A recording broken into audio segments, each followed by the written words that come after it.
Okay, I'm going to show you how to do simple editing for mobile view from desktop. So every time you move or change anything on desktop, you need to change it on mobile.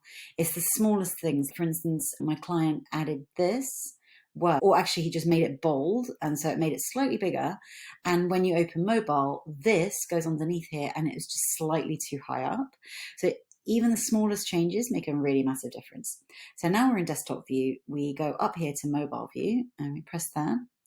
And then we have here. So do you see what I mean? It's really high up here and it's butted up. It's really easy to edit in mobile view. This slides it up and down, like the section up and down, but you can also just move the elements up and down.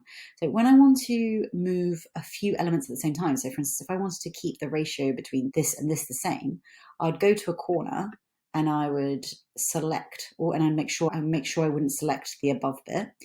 And so now you see this blue box is selected all three items, and I push them down slightly.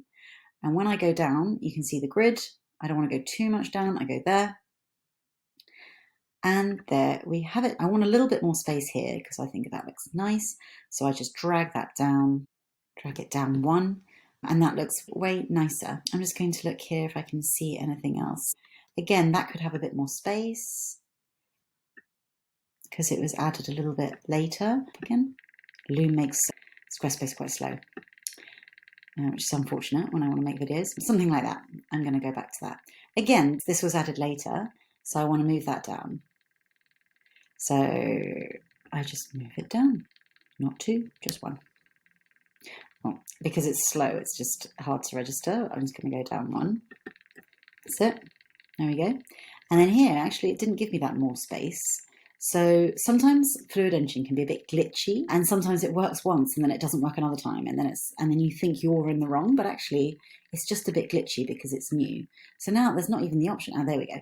So then we just move it down again, just by one, and then we've got a bit more space. I'd move it down one more. Yeah. There we go. So yeah, there's lots of little bits that I need to move around. Either the client's just moved one little thing and then it changes everything. So that's really important. Every time you change something on Fluid Engine on desktop, change it on mobile view. Hope you enjoyed this video.